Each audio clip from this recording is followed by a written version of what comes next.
Hanif bin Abdul Hamid. Saya berumur 36 tahun. Saya dilahirkan di Kajang, Selangor. Saya dah menetap di Glen Mary Shah Alam. Rasanya sudah lebih kurang 3 tahun. Saya dah menjadi seorang personal trainer dah 5 tahun. And saya sangat seronok. Saya suka jadi seorang personal trainer. Saya suka fitness. And I enjoy myself each day. Sebenarnya saya minat fitness ni daripada muda, umur 16 tahun. Waktu tu saya minat, saya suka tengok cerita Bruce Lee, cerita Jackie Chan, cerita Arnold Schwarzenegger, Sylvester Stallone. So, saya minatlah bentuk badan dan fizikal yang bergerak aktif.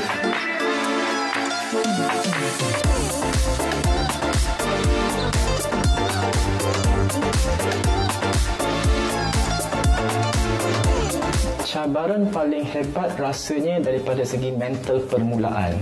Sebab kalau kita mula daripada muda, mungkin kita ada sifat berani nak cuba. Tapi bila kita makin berumur, kita tak ada kawan-kawan, kita mungkin start seorang.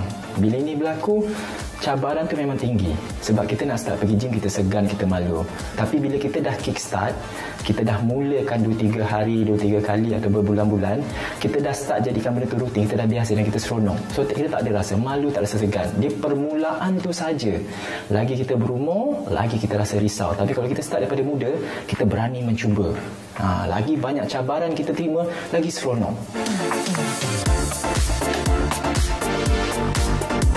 Sebenarnya saya rasa start tu masa awal musim PKP. Sebelum tu dah ada, cuma tak ada apalah. Maksud saya macam tak adalah macam terlalu besar. Tapi waktu PKP tu, sebab dia memang efek satu dunia, saya punya live atau video saya sampai ke Singapura, Indonesia, Brunei. Yang paling saya rasa seronok bukan tu, tapi saya seronok sebab golongan tu daripada orang umur 4 tahun sampai ke 70 tahun boleh kenal saya, boleh tengok semua video tu. Dan saya rasa seronok kat situ. Even ada orang beritahu saya, makcik bersenam, cucu makcik pun ikut sekali umur 4 tahun. Saya rasa macam, that's really good. Sebab memang target saya semua orang dan saya nak semua orang enjoy. Dan apa yang bestnya, saya seronok sebab diorang ternanti-nanti, diorang tak sabar nak tengok video baru, tak sabar nak tengok live, dan diorang tak sabar nak komen. Semua benda diorang nak buat. So it's fun.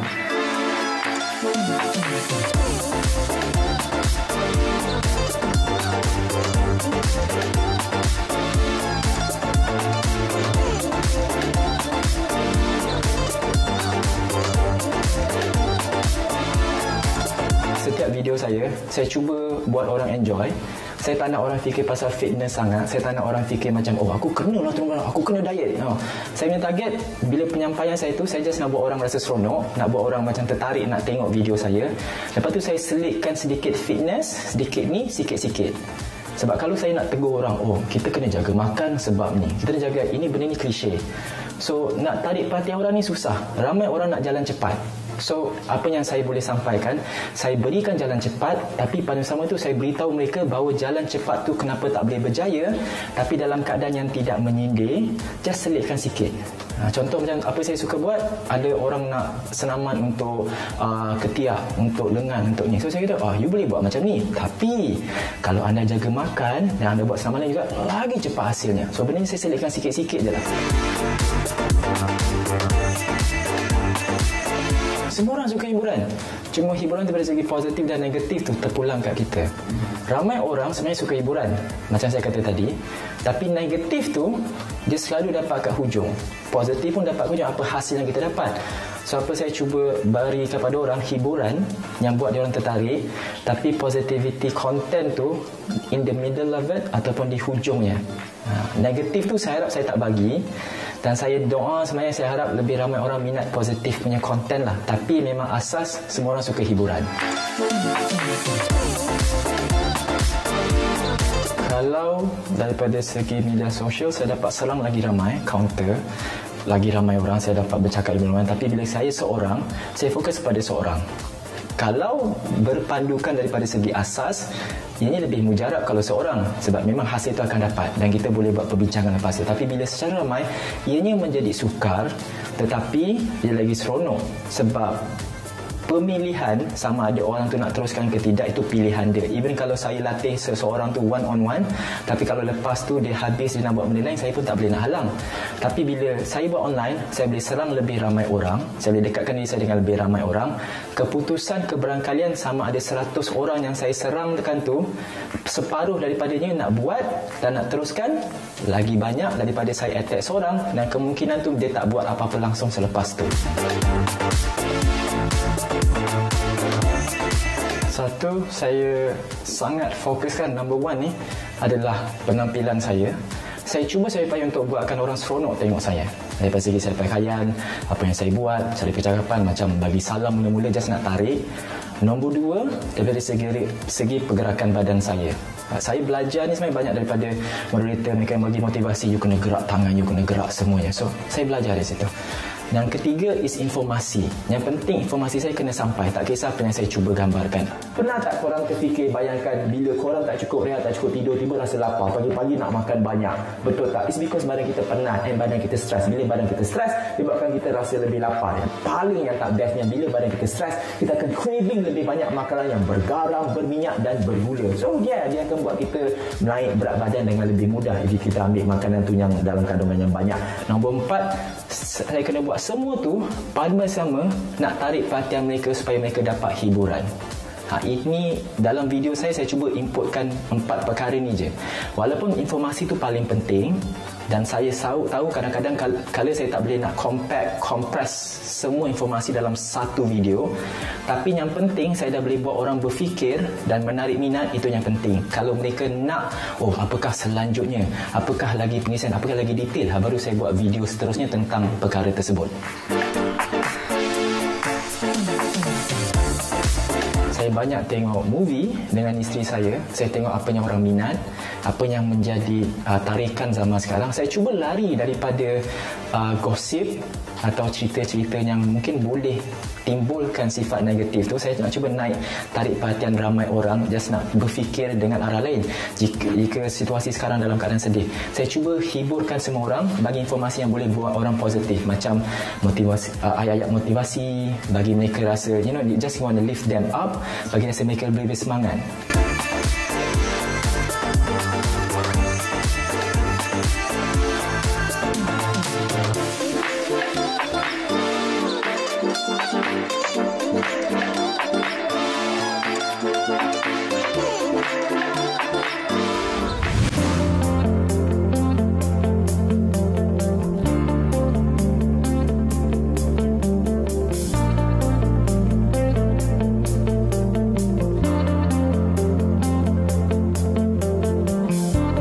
Sebenarnya intipati dia memang fitness dan jaga kesihatan sebab nak tarik orang ke arah situ.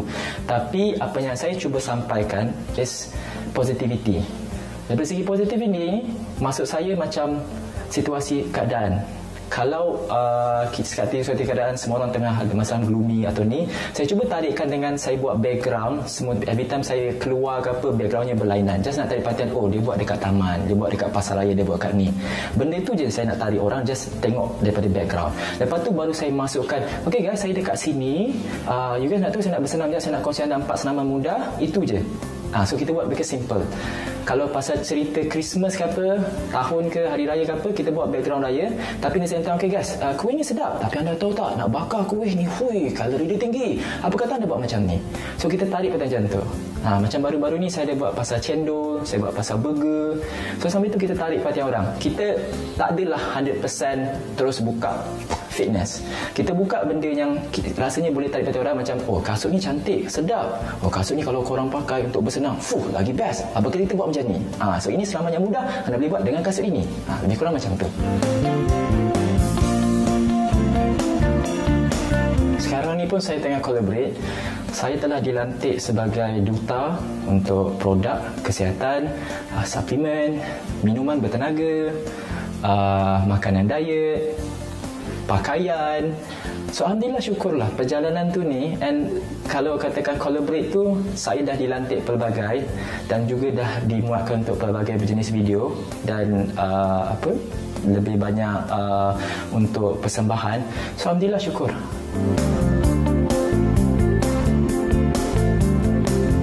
Mereka mereka cari saya dan mereka suka sebab apa yang saya sampaikan. Mereka kata penyampaian saya dekat dengan gaya hidup sosial yang positif.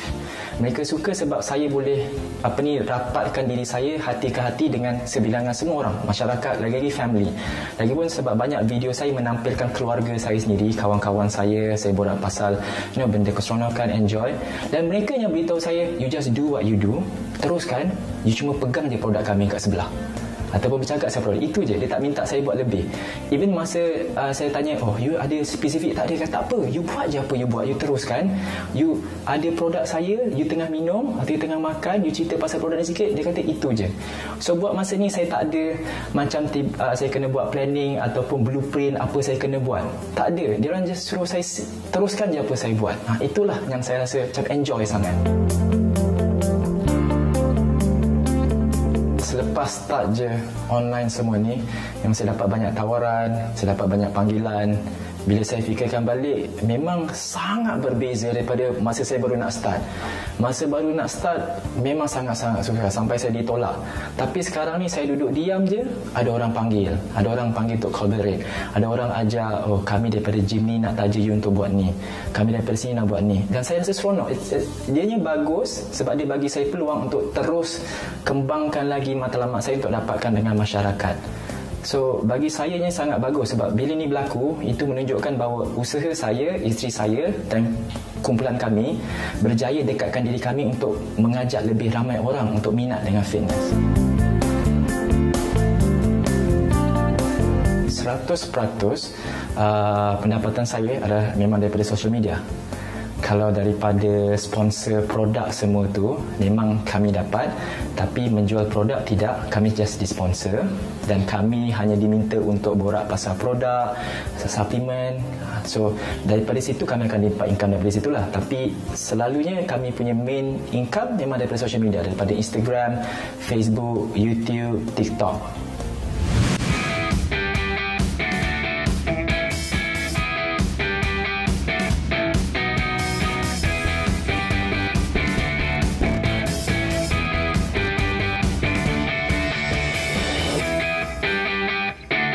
Saya Abdul Latif Ahmad dan saya adalah seorang Profesor Madya di Pusat Kajian Media dan Komunikasi Fakulti Sains Sosial dan Kemanusiaan Universiti Kebangsaan Malaysia. Saya adalah seorang pensyarah di mana saya mengajar kursus komunikasi antarabudaya dan tujuan bidang saya ada di dalam bidang komunikasi antarabudaya, pengantarbangsaan universiti dan juga berkaitan dengan media sosial. Floyd ada keistimewaan dia tersendiri. Dia berjaya memasuki satu pasaran, iaitu pasaran fitness ataupun kesihatan, penjagaan kesihatan dan pengajaran tentang senaman, dan dia berjaya masuk ke pasaran tersebut dan dia berjaya menyediakan konten-konten ataupun kandungan yang simple, straight to the point dan tidak terlalu panjang. Jadi untuk masyarakat, mereka dapat merasakan bahawa apa informasi yang mereka nak dapat dari Hanif Lloyd tu, dengan secepat masa ni dia boleh mendapat konten tersebut.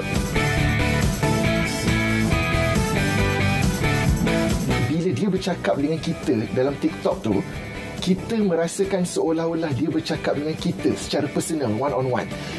Seolah-olah kita ni macam tengah training dengan dia. So itu adalah satu keunikan dia. Ramai orang boleh menghasilkan video-video TikTok berkaitan senaman, berkaitan penjagaan kesihatan. Tetapi Hanif berjaya membuat kita merasa yang kita adalah studentnya dan kita seolah-olah melalui perjalanan itu dengan beliau. Ya. Stretch badan anda, lutut bagi mereka yang beginner, tak mampu, cuba lutut tak bawa, tapi kalau tak mampu, kaki lurus, tak perlu letak lutut. Pinggul tolak ke belakang, tahan sekejap and then bangun. Jadi masalah banyak lemak kat lengan tu, ini sebab dia. Pemakanan, tolong jaga. Saya rasa apa yang Hanif Lloyd menunjukkan adalah komitmen, dedication, hard work, kerja keras. Dia memberi inspirasi kepada masyarakat di luar sebab dia pun, perjalanan hidup dia pun bukannya dia seperti sekarang fitness level beliau juga berbeza sebelum ini, berat badan beliau juga berbeza sebelum ini. Bagi saya, beliau berjaya menonjolkan bahawa dengan usaha dan dengan kerja keras, sesiapa pun boleh berjaya. Kalau kita ikutkan secara generalnya lah sesiapa yang nak perbaiki diri mereka, sesiapa yang memerlukan motivasi untuk memajukan diri mereka ke peringkat seterusnya. Saya rasa kalau nak dekat ujung tahun tu, ramai akan ikut dia punya TikTok dan membuat azam baru nak ikut seperti Hanif Lloyd. Jadi bagi saya, mereka yang mahukan perubahan akan follow. Tetapi saya rasa dengan keberkesanan dan populariti beliau akan berada di dalam ramai FYP, pelanggan-pelanggan TikTok. Jadi he will come out. Dia akan ada di dalam setiap TikTok. Jadi sesiapa yang meminatinya, sesiapa yang mahukan perubahan atau meminat senaman ataupun penjagaan kesihatan, mungkin akan follow beliau. Bagi saya, tarikan seksualiti ni lebih kepada penonton. Viewers yang menginterpretasikan apa yang cuba ditonjolkan oleh influencer. Kalau kita lihat video-video Hanif Lloyd, terutamanya, saya tak kata kesemuanya, tapi terutamanya kebelakangan ini, banyak yang saya rasa dia menutup aurat. Kalau dia dari segi senaman yang dilakukannya, sebagai seorang lelaki, dia banyak menutup aurat. Tapi kalau orang nak memandang itu sebagai satu tarikan seksualiti, itu adalah subjektif dan berada kepada penonton tersebut. Jadi bagi saya, kita perlu ikhlas apabila kita nak buat Jadi, dan keikhlasan ni akan nampak. Sebab sebagai satu influencer pun, kalau dia target nak buat seksualiti, kita akan nampak dari segi kejujuran, kita akan nampak dari segi keikhlasan mereka membuat konten. Adakah mereka betul-betul nak educate, nak mengajar penonton-penonton, ataupun adakah mereka mempunyai agenda lain? So kalau kita tengok after beberapa posting, kita akan tengok dan penonton pun akan tahu apa yang mereka mahukan. Adakah ini satu positif atau negatif? Jadi bagi saya, tarikan seksualiti terletak kepada penonton. Dan sebagai influencer, you should do your best untuk educate masyarakat. Ini merupakan satu transaksi bisnes di mana jikalau ada seseorang ingin menaja anda perlu fikir sama ada anda bersedia untuk menerima penajaan tersebut atau tidak. Sebenarnya penajaan ini penting untuk kedua-dua belah pihak. Kepada Hanif, dia perlu tahu dan dia perlu kaji brand yang ingin yang boleh endorse, yang boleh beliau endorse. Jadi untuk Hanif, dia perlu tahu bahawa adakah jenama ini akan memberikan implikasi kepada dia. Adakah ianya memberikan implikasi yang positif ataupun ianya memberikan kesan yang buruk. Dan sebagai penaja pun perlu ada satu kawalan kepada konten. Kita tak boleh berserah kepada influencer saja buat konten. Jadi you kena jaga you punya brand image juga sebagai penaja, sebagai satu organisasi. Jadi kedua-dua pihak perlu melihat sama adakah perhubungan ini ataupun jaringan strategik ini akan memberikan impak dan faedah kepada kedua-dua mereka. ROI ni kadang-kadang orang selalu ingat dari segi kewangan, dari segi duit saja. Tapi sebenarnya tidak. Dia ada banyak lagi return of investment. Followers. Kadang-kadang bila Hanif, contohlah kalau Hanif memberi satu bekerjasama dengan satu organisasi, dia meletakkan konten barangan tersebut ataupun buat product placement produk tersebut di media sosial beliau, orang lain pun akan start follow dengan brand itu adalah satu return on investment. Sebab sebelum ni orang mungkin tidak sedar tentang kandungan yang wujud, tetapi selepas itu nampaknya mereka tahu. So perkara kedua adalah awareness, dan ketiga sememangnya kewangan lah. Dari segi orang mungkin akan membeli produk-produk tersebut.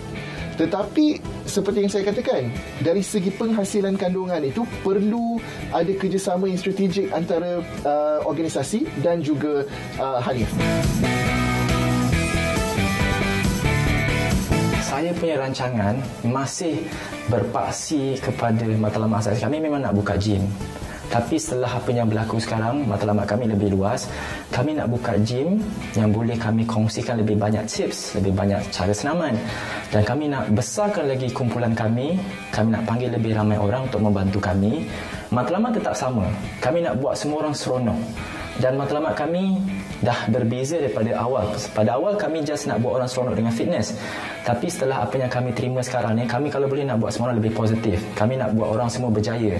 Kami nak kalau boleh lepas ni buat seminar untuk membantu orang rasa lebih semangat.